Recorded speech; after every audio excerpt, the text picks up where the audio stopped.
이 시간에는 은혜와 영광의 풍성함이라는 제목으로 말씀을 나누겠습니다. 지금 우리가 읽었던 1장 6절 7절의 말씀에 보면 은혜의 영광을 찬송하게 하려는 것이라, 그리고 7절에는 은혜의 풍성함이라는 단어가 나옵니다. 그리고 그 후로도 영광의 찬송이라는 단어가 여러 번 걸쳐 나온 후에 18절 말씀에 보시면 너희 마음의 눈을 밝히사 그의 부르심의 소망이 무엇이며 성도 안에서 그 기업의 영광의 풍성함이 무엇이며, 그래서 은혜의 풍성함, 영광의 풍성함이라는 단어가 함께 나오고 있습니다. 이것이 어떤 의미일까 묵상하고 또 우리에게 주시는 은혜를 계속하겠습니다. 무엇보다 첫 번째로 보아야 할 것은 3절부터 14절까지가 헬라어에는 한 문장으로 되어 있습니다. 그러니까 복문이라고 하는데, 이것이 마침표가 없이 계속해서 3절부터 14절까지가 한 문장으로 되어 있는 찬양과도 같습니다. 그래서 어떤 사람들은 이것이 광시곡 또는 그런 이 연조회에서 쓰이는 서곡과도 같다. 그리고 어떤 사람은 폭포수가 떨어져 내리는 것과 같다, 그렇게 말하기도 합니다. 이렇게 3절부터 14절까지가 하나로 되어 있는데 이것은 하나의 찬송이었습니다. 찬송하리로다 이렇게 시작합니다. 그리고 이제 15절부터 2장 10절까지가 기도입니다. 찬송과 기도로 이루어져 있는 거죠.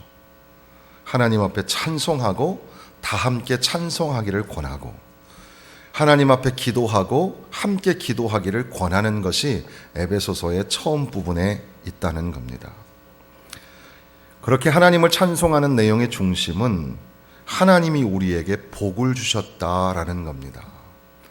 하나님이 우리에게 복을 주신 거 믿으십니까? 하나님 나에게 복 주셨습니다. 하나님 우리에게 복 주셨습니다. 이 받은 복을 세어보는 것, 내가 하나님의 복 받은 사람이라는 것을 잊지 않고 살아가는 것, 이것이 참 중요합니다. 여러분, 하나님의 복을 꼭 계수하고 올 한 해 동안 우리에게 베풀어 주신 복도 함께 생각하고, 우리 인생에게 받으신, 인생의 긴 시간 동안에 주신 하나님의 복을 또 생각해 보아야 합니다. 교회도 하나님이 복을 많이 주셔서 그래서 여기까지 이렇게 오게 된 줄로 믿습니다. 하나님의 복. 그래서 모든 신령한 복이라는 단어가 3절에 나오면서 이 복을 어떤 학자는 시제에 따라서 과거와 현재와 미래의 복으로 나누어져 있습니다. 잠깐 소개하면, 먼저 과거의 복은 하나님이 우리를 선택하셨다라는 겁니다. 그래서 예정하시고 택하셨다라는 말이 4절에 보니까 창세전에 그리스도 안에서 우리를 택하사 우리로 사랑 안에서 그 앞에 거룩하고 흠이 없게 하시려고 그 기쁘신 뜻대로 우리를 예정하셨다 기록하십니다. 그러니까 하나님이 우리에게 베풀어 주신 과거의 복은 우리를 선택하셨다, 우리를 택하여 주셨다는 거죠. 또한 현재적으로 우리에게 주시는 복은 무엇이냐 하면, 하나님이 우리를 아들 삼아 자녀 삼아 주셨다. 하나님의 놀라우신 은혜, 크신 은혜로 말미암아 이제 내가 이 아들이 되었다. 이 어덥션, 우리도 한자로 입양이라고 해요. 입양을 하면 이제 친자권이 생겨서 이 부모로부터 상속을 받을 수 있는 권리가 생기게 되는 겁니다. 그래서 이제는, 원래는 아들이 아니었지만 이제 우리를 아들 삼아주고 자녀 삼아주신 것, 그리스도 안에서 그의 은혜의 풍성함을 따라 그의 피로 속량 죄사함을 받았느니라. 우리가 이제 죄사함을 받고 하나님의 이 아들이 되었다, 자기의 아들들이 되었다는 5절 끝의 말씀에 따라서 이제는 예수 그리스도 안에서 죄사함을 받고 주의 자녀가 되었다는 겁니다. 그리고 이것은 이제 미래적인 축복으로 보면 하나님께서 우리에게 연합하게 하시려고, 하나 되게 하시려고, 또 통일이라는 말도 나오죠. 그래서 모두가 미래적으로 통일되게 하시려고, 하늘에 있는 것이나 땅에 있는 것이 다 그리스도 안에서 통일되게 하려 하심이라. 하나 되게 하시려고 우리를 부르신 복.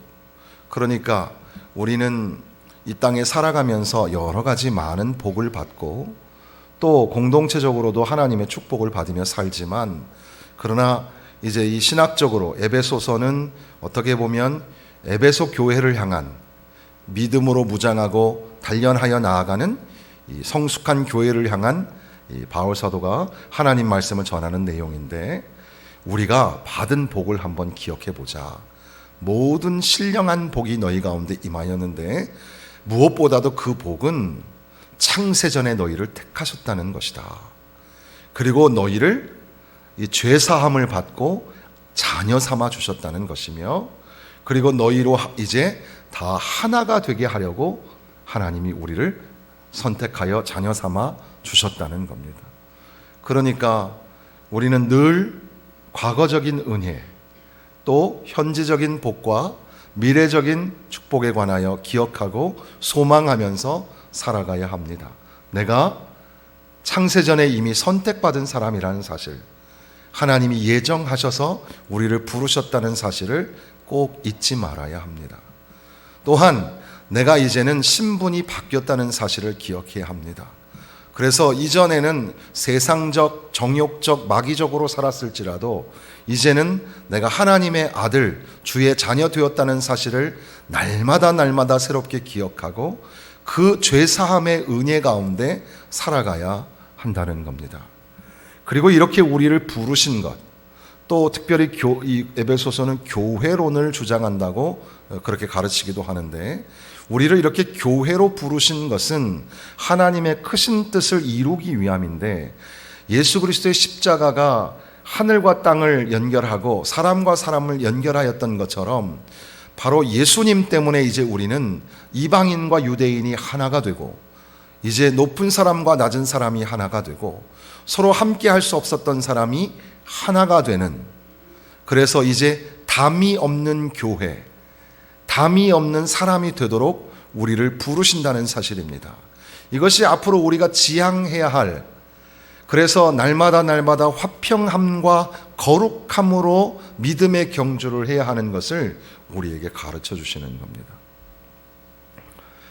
하나님께서 우리에게 원론적으로 말하면 이 1장 안에도 다 있지만 우리가 이미 다 아는 거니까 간단하게 정리해 보면, 하나님이 복을 주시는 그 복의 근원은 하나님이시죠.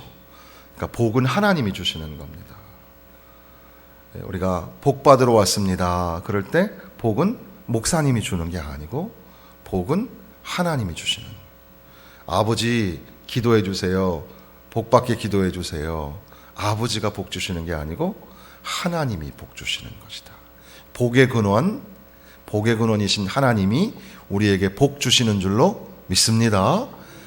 복은 누구를 통해서 주시는가? 복은 예수 그리스도를 통해서 주신다. 그러니까 예수님을 통해서, 예수님 안에서, 예수로 말미암아 복을 받게 된다는 겁니다.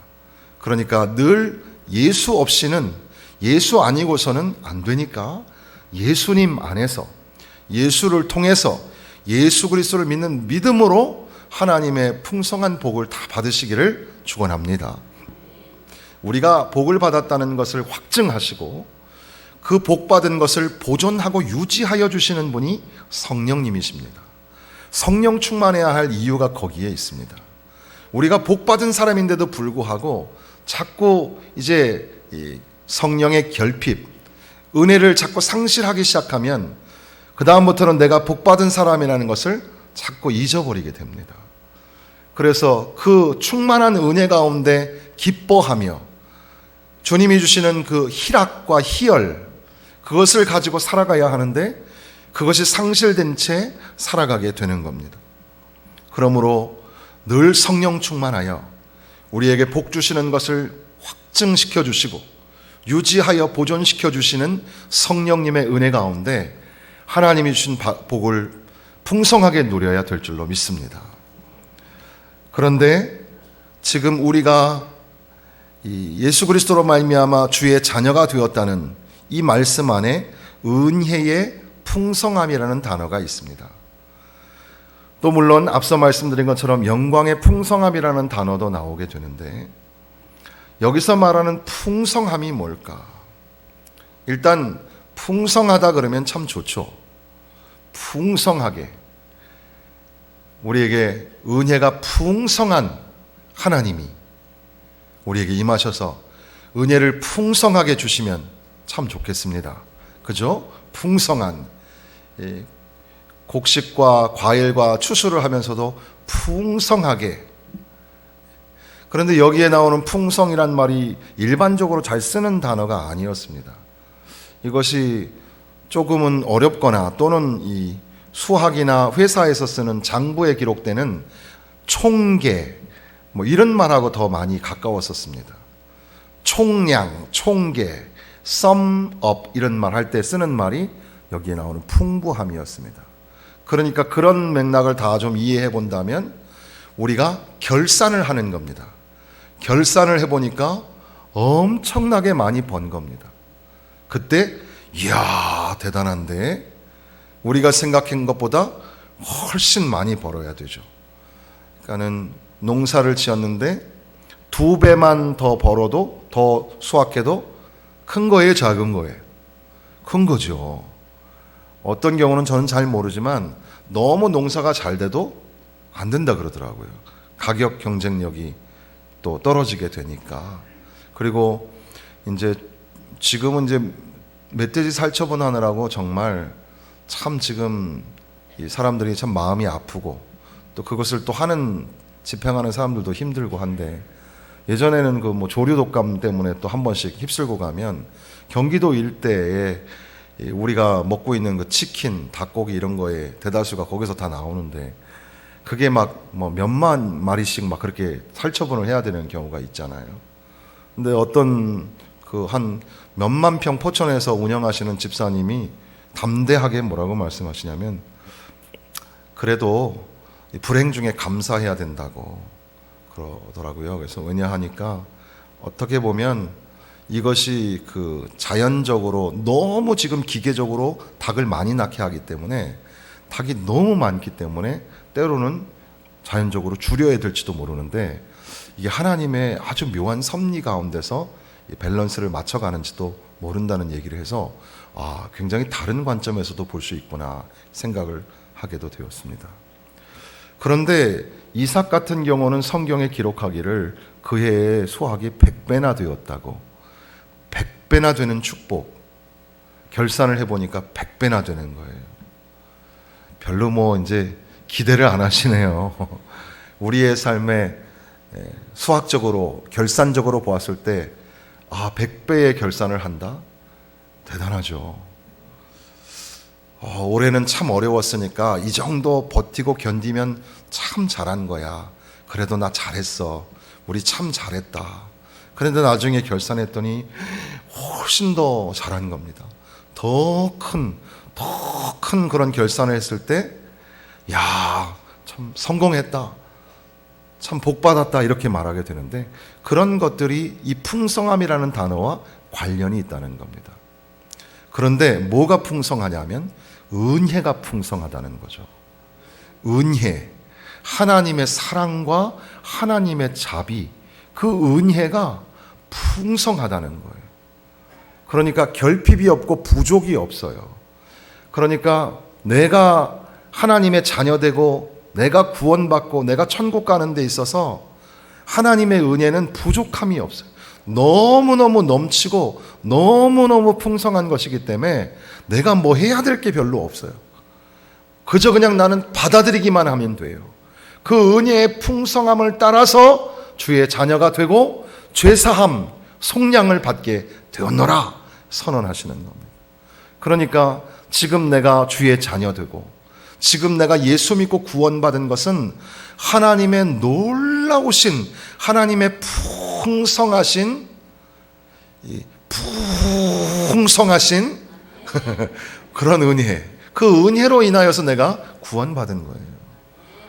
그러니까 야, 내가 구원받았어. 야, 내가 주의 자녀 됐다. 어떻게 되는지 아니? 하나님의 풍성하신 은혜로 구원받았어. 하나님이 조금 은혜 주신 게 아니라 풍성한 은혜로 우리에게 주셨다. 이 은혜의 풍성함을 찬송하는 거라는 거죠. 이 3절부터 14절까지가 하나님을 찬송하는 건데, 은혜의 풍성함을 하나님 앞에 찬송하는 거, 이게 우리에게 꼭 필요합니다. 이렇게 하나님 앞에 은혜의 풍성함을 찬송하면 하나님 앞에 영광을 돌리게 되는 거예요. 영광이 뭔지 우리는 잘 몰라요. 찬란한 광채와 빛이 영광인지, 아주 우렁찬 초대형의 오케스트라가 연주를 하는 것이 영광인지 우리는 잘 몰라요. 히브리어나 헬라어에서 나타나는 영광은 그저 이 세상의 그 어느 것과 비교할 수 없는 하나님의 존전, 하나님의 임재에 나타나는 그 현상이 영광이고, 헬라어에는 영광이 독사라고 하는데, 독사, 영광 그러면 이게 도대체 뭐일까? 히브리어로 쉐키나 하는 그 영광이 도대체 뭘까? 영광 그러면 뭔가 전율이 있지만 이게 도대체 뭔지 정확하게 몰라요. 그런데 은혜의 풍성함을 하나님 앞에 쫙 찬송에 올려드리면 바로 그것이 영광의 찬송을 하나님 앞에 올려드리는 것이 됩니다. 그래서 우리가 읽고 있는 이 1장의 12절 말씀 보시니까, 이는 우리가 그리스도 안에서 전부터 바라던 그의 영광의 찬송이 되게 하려 하심이라. 또한 14절에도 이는 우리 기업의 보증이 되사 그 얻으신 것을 속량하시고 그의 영광을 찬송하게 하려 하심이라. 창세전부터 신령한 복을 내려주신 하나님, 복의 근원이신 하나님, 그리고 이제 예수 그리스도로 말미암아 우리가 죄사함을 받는 그 은혜의 풍성함, 그리고 성령, 13절 14절에는 성령의 인치심을 통해서, 성령의 그 약속의 보증을 통해서 우리가 영광의 찬송을 올리게 하려 함이라. 은혜의 풍성함이 영광의 찬송으로 올려지게 된다는 겁니다. 우리가 하나님 앞에 찬송할 때 영광의 찬송을 올려야 합니다. 온 마음과 온 영을 다하여 하나님 앞에 찬양을 올려야 됩니다. 그러기 위해서 반드시 우리가 새롭게 되어야 할 것이, 내가 은혜가 풍성한 가운데 구원받았다는 사실입니다. 교회도 마찬가지입니다. 교회를 향하여, 얘들아, 에베소 교회를 향하여 말하기를, 너희는 하나님의 부르심을 받은, 하나님의 택정을 받은 하나님의 교회, 예수 그리스도의 핏값으로 이제는 하나가 된 그런 하나님의 교회다. 너희가 할 일이 뭐냐? 영광의 찬송을 올려드려야 된다. 이것이 교회적인 사명이에요. 이 영광의 찬송을 올려드리기 위해서 우리 안에 반드시 필요한 것이 뭐냐면, 복 주시는 이가 하나님이시요 하나님의 독생자이신 예수 그리스도가 이 땅에 오심으로 말미암아, 그가 찢겨 죽으심으로 말미암아 내가 구원받았다는 그 은혜의 풍성함을 따라서 성령의 확증과 보증을 통해서 영광의 찬송을 올려드리게 된다는 겁니다. 그러니까 우리 안에 은혜의 풍성함을 찬송하는 것, 은혜의 풍성함을 풍성하게 누리는 것, 이것이 얼마나 중요한지 모릅니다. 동시에 15절부터는 하나님 앞에 기도하는 것인데, 우리의 삶이 그렇습니다. 찬송하고 기도하고, 기도하고 찬송하고. 결국 예배 시간도 가만히 생각해 보면 찬송하고 기도하고, 기도하고 찬송하고. 우리의 삶의 이 전차의 두 바퀴처럼 기도와 찬송이 항상 넘치시기를 축원합니다. 그런데 이제 기도를 드리는데도 풍성함에 관한 기도를 드리는 겁니다. 내가 기도할 때에 기억하며 너희로 말미암아 감사하기를 그치지 아니하고, 우리 주 예수 그리스도의 하나님 영광의 아버지께서 지혜와 계시의 영을 너희에게 주사 하나님을 알게 하시고, 하나님을 점점 더 알게 해달라고 기도하면서 너희 마음의 눈을 밝히사, 육신의 눈도 열려야 하지만 마음의 눈도 열려야 합니다. 마음의 눈이 환하게 밝혀져서 그의 부르심의 소망이 무엇인지, 성도 안에서 그 기업의 영광의 풍성함이 무엇인지 이것을 보게 하여 주옵소서, 알게 하여 주옵소서 기도하고 있습니다. 풍성함이라는 단어가 이렇게 풍성함, 이렇게 제가 설명을 하고 있습니다. 결산하여 총계가 너무너무 많아서, 넘치도록 많아서 풍성한 상태. 이것의 또 다른 표현이 충만함이라는 단어가 이제 1장 마지막에 보면, 교회는 몸이니 만물 안에서 만물을 충만하게 하시는 이의 충만함이라.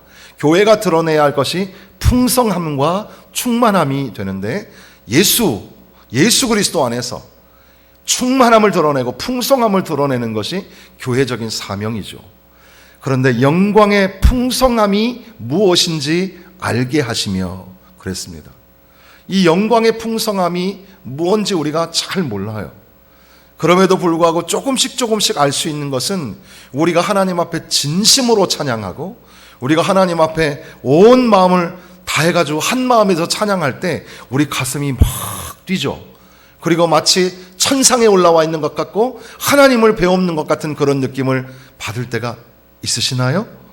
바로 그때, 그것이 우리가 천상의 영광을 경험하는, 비록 짧은 순간이지만 천상의 영광을 경험하는, 그것은 장차 하나님 나라에 가서 하나님을 만날 때, 하나님과 대면할 때 하나님이 우리에게 비추어 주시는 그 하나님의 영광의 반사로서의 하나님에게 올려드리는 영광의 찬송을 우리가 지금 잠깐 맛보게 하시는 거라는 거죠. 그게 바로 교회적으로 우리가 해야 할 영광의 풍성함, 영광의 충만함의 사명이라는 겁니다. 그래서 이것을 우리는 장래의 영광이라고 하고 장래의 소망이라고 부르기도 합니다.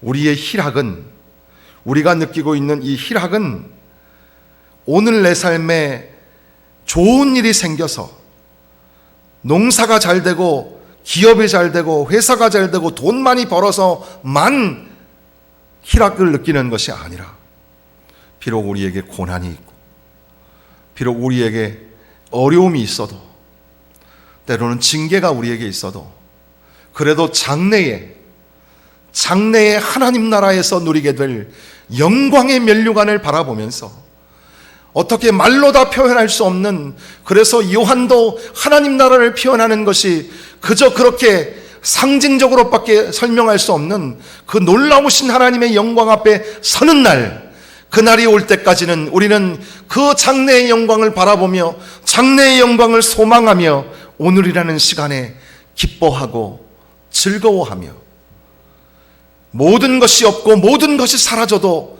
여호와로 인하여 기뻐하고 여호와로 인하여 즐거워하는 그 영광의 풍성함이 무엇인지를 알게 하시기를 구하노라. 그러니까 이제 정리해 보면 우리 가운데 풍성함이 두 개가 필요합니다. 은혜의 풍성함이 필요하고 영광의 풍성함이 필요합니다. 우리가 예수 믿고 구원받고 오늘 이렇게 성도가 되고 또 직분자가 된 것, 우리의 노력, 우리의 수고, 이런 것들을 무시하는 게 아니라, 그럼에도 불구하고 절대적인 하나님의 은혜, 불가항력적인 하나님의 은혜로 말미암아 우리가 구원받았다는 겁니다. 우리의 죄사함을 누가 할 수 있어요? 우리는 모두 다 죄인입니다. 오늘 또 실수하는 죄인입니다. 그럼에도 불구하고 하나님의 무한하신, 하나님의 풍성하신 은혜가 우리를 살게 하고 우리를 죄 사함 받게 하시고 주의 자녀 삼아 주셨다는 이 사실을 내 가슴 속에 날마다 벅차게 생각하고 기억해내는 그런 은혜 가운데 사는 여러분 되시기를 주님의 이름으로 축원합니다. 그렇게 은혜의 풍성한 삶을 살 때 이제 비로소 우리의 입술이 열려 영광의 찬송을 부르게 되고, 영광의 풍성함이 무엇인가 갈망하며 소망하며 그 장래의 영광, 그 풍성하신 영광 때문에 오늘이라는 삶을 다시 한번 지친 손과 연약한 무릎을 세우며 저는 다리를 다시 고쳐서 믿음의 경주, 우리에게 믿음의 창시자가 되고 믿음의 완성자가 되시는 예수를 바라보면서 한 걸음씩 한 걸음씩 또 나아가게 하시는 줄로 믿습니다. 그 영광의 풍성함이 무엇인지 우리의 마음의 눈이 밝혀지고 우리 영적인 눈이 밝혀져서 주의 영광 이곳에, 주의 영광 이곳에, 주님의 영광이 예배 가운데, 교회 가운데, 하나님의 나라와 열방 가운데 임하시는 것을 보면서 그 영광의 풍성함을 갈망하며 완전하신 그 영광의 풍성함 앞에 가는 날까지 우리의 믿음이 쇠하여지지 아니하는 주의 백성들 되시기를 주님의 이름으로 축원합니다.